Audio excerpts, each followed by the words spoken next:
By morning, $15,000 was gone. A first-class trip to Japan, designer bags, jewelry, matching watches with our cousin. A week later, she walked back through the door, skin-tanned, eyes smug. Dad looked at me, shaking his head. "Stop pretending. She would never touch your money." I smiled, because the card she used wasn't what they thought it was. I remember when she used to braid my hair before school, when she'd slip me the bigger slice of cake at birthdays. Back then, she was my ally in this family. We were the only two who understood each other's silences, or so I believed. But love has a way of rotting quietly before you notice the stench. The night she took it, I woke briefly to a whisper of movement, the faint metallic click of my drawer. Her shadow lingered in the doorway just a second too long. I kept my breathing slow, steady. By morning, the transaction alerts began. Tokyo flights, five-star hotels, gift shops that didn't just sell souvenirs, they sold status. I didn't call the bank, I didn't call her, I just watched. I learned more about her in those 7 days than in 27 years. Her posts were a confession, each filtered photo a timestamp. Her geotags told me exactly where she'd been, when she'd been there. Every receipt she posted was another nail in her own coffin. She thought she was untouchable. She thought she was clever. She forgot I was patient. The first move was simple. I contacted my bank, not to report theft, but to flag the card for monitoring.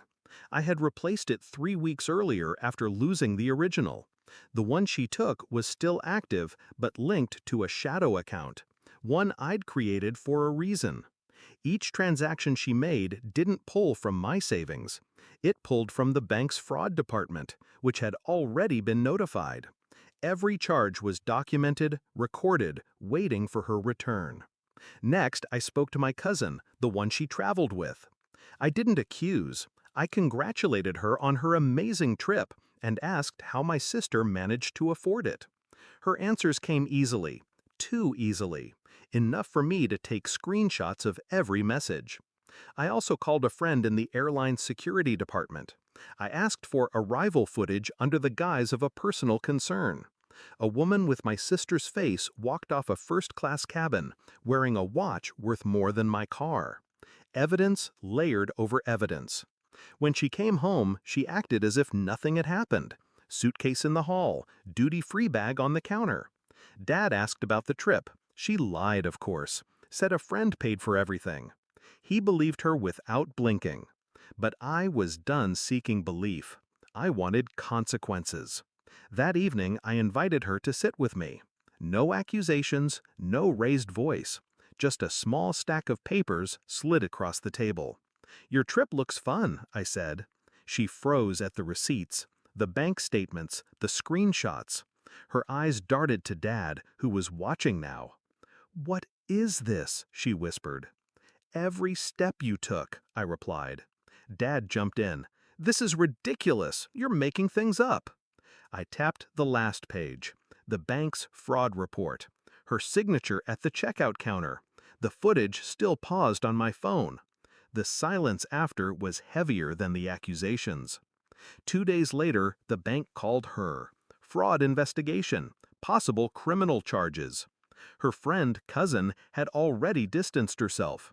The gifts returned for questioning. She begged me to drop it, offered to pay it back in time. I reminded her she'd already paid, just not in the way she imagined. The beauty of my plan was simple.